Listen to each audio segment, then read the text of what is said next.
Ja, ik was al goed wat power dit. Die tool gaat er bezig door hem waar dan pas ten waar maar geef aan goes heb ik dit waar. Ik van waar maar we daar waar mee speelt power. Zet Jan waar geef aan goes bij hier. Ben een vriend door dit nou dan zien we dat zo. Die gaat net weer maar zien we dat zo. Dit dan gaat nou dan zien we dat zo. Kom maar. Oh, lijf aan goes. Daar waar de man begaamnes gebeurt zie bij hier. Daar waar de man timnak. Maar laat hem, misschien ons samen gaan. Hij mee lijn hij bid jou. Dum nog kemiezer nu. Toch. Hem wel maken. Toch. Volgens Moes en volgens Jan samen gaan hebben. Ben we gaan leren benak met jou met hij pelwa wie je dat keer gespit. Hij wees er blij benak met hij. Ben we er goed gaan in gaan goed met hij gaan leren met jou hier we handelen aan deel op tamelijk te blijven. Hem bouwen tool. En hij wordt het gaan. Hij doen baas aan leren. Kala Jan nog geweest vandaag. Ja. Hij brengt het om. En toen met mogel weer wat die massa waren. Toen den beprijs is geen baar. Hij baar mag wij. De nummer mag bekijken, maar wat is Parijs?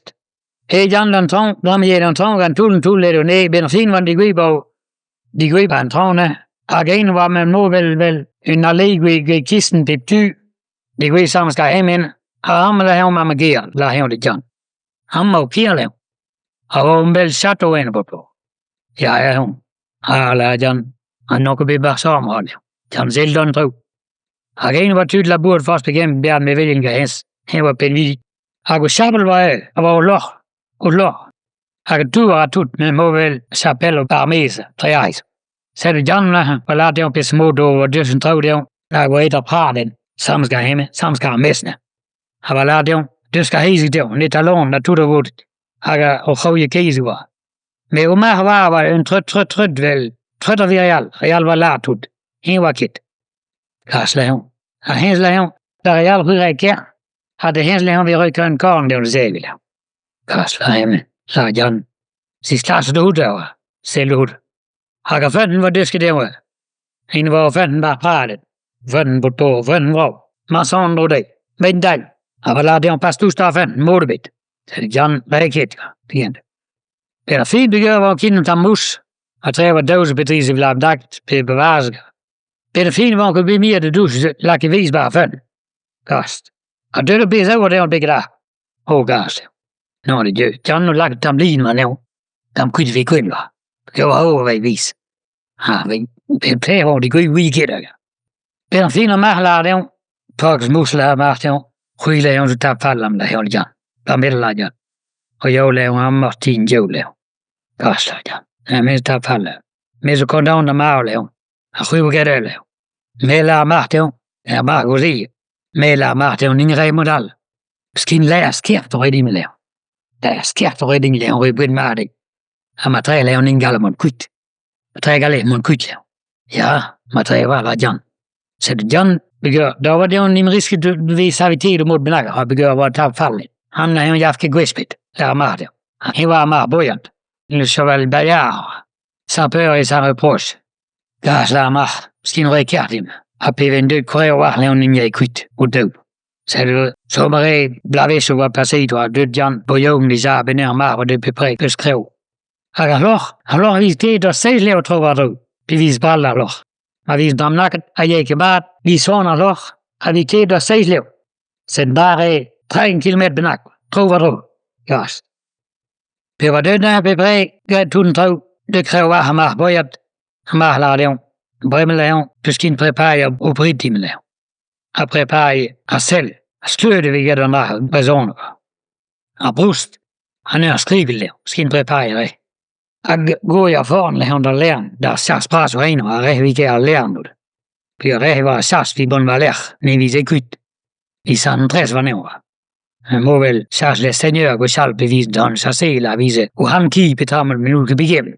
Vi såna har det bara var så. Så det var går där för. Väl för med tre på en spin 3 dagar var. Ak breven la hem skin mun tur la hem. Han lagt stup då där var solen där låg. Sagt, tror du tryller den trøller? Fylder vi kosa druk. Kan vi besåne? Hun såne kilo. Kan vi besæge var gården? Og peber kan tutten drakken også lave. For jeg tut bare fandt noget lave. Gast. Træn vi kan kukke lave. Det har han over det Jan på. Haga mach var lad mat skrivel var ikke har brugt for i dag. Haga selv var ikke andet. Og selv på mine. Det var gæt uden der.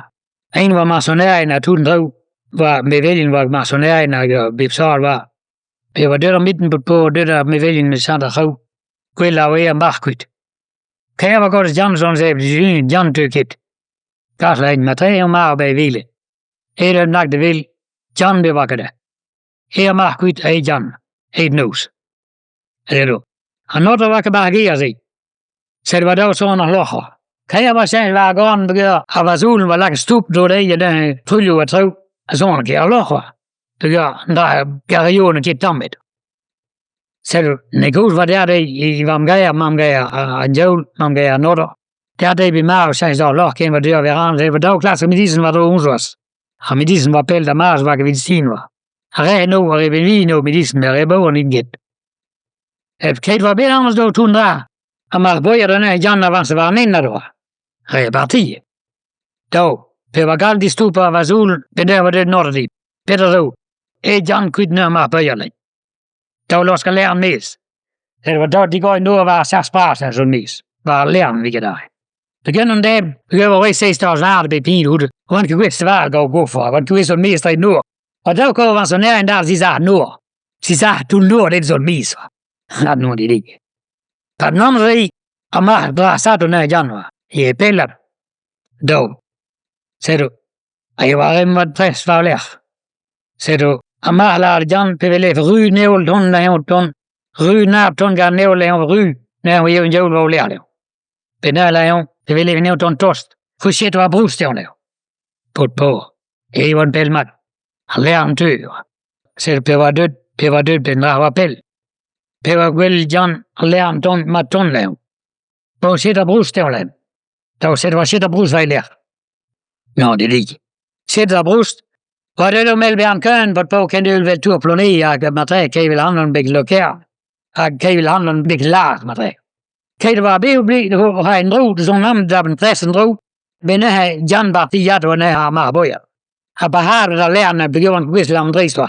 Han er nogle kart, de er der var, i Gilal var gøs under højt, at vi jo bare har det. Begynder man at gøs og højt nævner. På. Donneré, med det her, og hvordan skal vi sætte en fuliser. Det vil jeg for ryge, ton, måler, la magt dem. Kunne se, du har skrivet dem. Dog, så du prøver det der bepræg, har du det tost. Bog, se du skrive dem. Det er du med Bjørn Plus, til nyvel, og kæmbras vel Bjørn Køen, bruder. Men moder. Så det var dog det, hvor en drog der, nogle Lars, og sådan en anden drog, ved den der Hulle Karl Samser. På den anden, Jan Filador. Og jeg er bæl. Gasten. Har bevæget for net ton toft, la magt dem. Frile han siger, du var at sælge det, hvis. At sløne. Dog, sætter selv, tåler selv på, at ramme jer magt, biv på til at mure vej vas. Så det peger en tjal, men må vel handle rost. Og det er mure, hvordan kan vi stå bare mure. La han det kan. Man mis galt op nærlev. Men man gav på brødur. Han er der meget bøjerne. Og gå alle magt var bare ravlev, så ikke nok. Og krybes galmon pytlev. Her var magt kondom blandt var magt en nakke ved dårlev. La Jan den var med lærer mig. Nok mest din kinlev. Og hvor kan vi stå man næv. Så du, måste være bare sikker hens. Så det kunne se begynde, Jan var hård nød, og han var, hvor kunne vi så måse. Der var det en hård om nakken. Han maler det, jeg var meningen, der nakken var, og vandt en dag, den var en tvivl en dag. Lad mig bøje, måtte gå henslev. Ulle hård en dag, kan. Kan henslev, du hård en dag. Og vi lavede en lav en dag, lev, kasser hikker du. Og vi redde en andre minder, vi ulykker nok lev. En andre minder har. Han var bare begyndt at overtog. Vi redde henslev, en andre minder. Finder vel henne, Gaslev, Petersen i finde denne. Og kende overtog. Men må vel senior nok vi selv, under brisler. Gaslev. Men det hjemme var for hånden, det var en dag, der lev. Gaslev, men nok kunne vi gøre for hånden, det var regel. Jo, lev. Vi lavede en dag, og lev med gas hånden, og med bævende og dog, vi gas og hikken og lev, med red op, men vi der lev. Lev, men her så må I do, la, og bære siden. Så det var greit. Der hikken og og jeg var der minne vidal ved down, not minne vidal ved down. Så det John nok en tam korn, jeg helst lak vandet, og kunne vi vel. Jo. Gast, bagge. Bremne la magt om hvad sådan kvitt. Røg blev her på skimon bare chat var glas plads matræ hvor man vel man san var glas plads her leo. Då de lag matræ ved en bus hade hors det små i en tro. Der var det var Jan det vil. Puh, dem krå hen du. Den trist var. Sagde du, han er kusla og la notre kon. Men kan der man bus hen at Peter gik af den musle. Hendes tam de begann skin tam kron la han var nævnt. La negos. Matræ har han bus nævnt meget var zern og meget sig vel vi zern i ukat. Sagde du, Jan vi den ved Peter var bare hende. Ja, så borse vel højden biken ikke og maskinen mod blandt det værd. Gas. Og med vælgen i sin gane jo. Her vi bare lossen dål. Vel den tristen kan vi sende dem på til, men må vel redder her. Det så. Bedre fin. Jan gør her nam som tam. Og hvad var rigtig og mach bøjert. Og tam galven var rigtig. Hun viser godt det. Og på emne og ingen her. På kindgalven nogen. 3 $3 var en dår der. Maar de speer hoe vis, maar die speers die is, maar die speers tegen wees aan mensen wil de sturen, det er Gast. Sagde du, det var jo nogen, de brugte navnet Jan og Honda ville mach, begynde at vælge på så dumt, dem kurs kan begynde at gå se det med hun du. Tun du, vi så noget kæs. Tun det går vi below hun du var der, det går vi below så. Sagde Jan har på, det var David Casti, Jan bare jern, bare na lever bare troen. Prøv at navnet se hvad han tro. Sagde Jan la maar die speers hoe wees, maar die speers die is, maar die speers terwijs. Dou, en mag in de stuur. Jan was geen maat, pot po. Dou trouw als jaan, tjen, wakker dan niet lauwe bid, wakker wie ik wil, roedo en mag en trabit. A gundag mee dan not het kon no teer meer. En doet me waar prins bepoor, en wou chateau. Waar prins u wil doet er veel nieuwe. Kaas hij Peters niet hemden. Dan hij zo din, wat kino oor toet door de mag, oor toet door de Jan. Hun tog kan du over tuturi. God, hem zo'n den på mig. Hun niet jongen, agni var der med var jeg. Dog, se jeg mag vi kvita. Jan guiske går han der. Men hun går i piva hensig. Sagde du se, ben ho se Jan var det på jo med age og når der nu tager mere, så det var der måde sig mere med. Når vi gør mod os.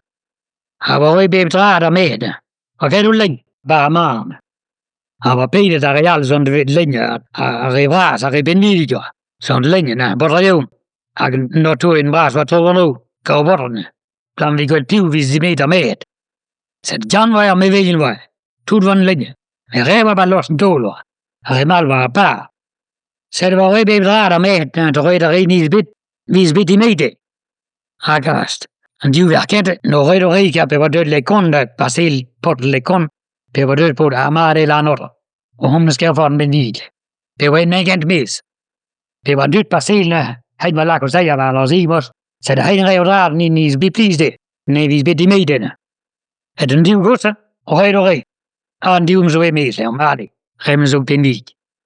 Jan var niet webiger hen var krøj ind. Kan jeg var godt at snæv, godt som aldrig røg i drag, og jeg pæs var godt. Og hun slår varmen bag, jeg må hjælpe sørle, hun siger med okay. Pas der med vælgen. Jo, Jan var lær. Hey, hvad er det Jan var på? Der var den not at blive så udbegyndt, den nu gælden drabos. Det. Så hun må sige sig noget, tutter familie. Tutter real. Men hun vidste bedre var Jan. Men real vi en kig. Så det begyndte at matræk, sige så fast begyndt matræk var bare, var det jo tut. Hun snappede, var de med i Jan, var rødt meget tus, det er en andre de sagde der. Han er nødt dem dur. Hun kvæver meget, det sagde. Og ikke Jan, de samme skal husene. Hun var trist, var. Hun tror, at det begyndte at rødt rød, det blev real. Men jeg rækker for med straf. Men jeg er jo gælder vi ret. Og det er meget lige der måde, at brise, det senior, det kun var. Og det mal var det kun, det er sådan, der kun, det vi kun, og tror. Og vi som reelle tresse. Så Jan lader det. Klart med jer sammen nok, eller? Det var det klart, den bril. Der er det bedre. Det er helst de. De krøj ind i sig lav. Man er sådan lag i lal. Så du, Marcos var rigtig, og jeg nok var kunne som i savgulvet. Og rigtig Jan. Der er mal var rigtig, privat, privat. Så det var en hånd op på. Et af bril, hånd og bril, han, matræk. Kævel han gå lov op et eller andet, ham garage. Jan var i hvert og samskab, kan i kåren. Det var rimelig var vel, begyndte han som lærker med Marcos. Jan og gælde det var bøjer det sådan, og passer der rævel på. Og Peter lader han mig have, på nede ved garage i blag. Og jeg lader han i sådan, du kom bare til at det med træer en lagt, når man lægger var jo netteslev. Tam lægger af fys. Ola Jan, me kjær me gjør det sikkert nå, me gjør det vrede rett ut leo. Hei vi ikke la hen var Jan. Hei vi la vi ikke vite hva hens. Ja la hen. Og ja la hen ikke da bus les me da når det ut leo me vrede ut leo. Kai var høyt. Me benala hen var en heng. Høyre be diskuren din leo. Til diskuren der. Ola hen. Nu skal jeg reve snakke bare. Og nin madnin leid må give. Sin høyre be diskuren inn leo me gjør det lov ned leo. Jeg er pris pas vel noe der man liksom. Vel jeg dom holder henne til da. Og kan med mode. Til diskurene. Hvor lagt jeg tok var gosle og noe gull. Så du henne ni la. Hva kan da det om hun hever get gassa dem.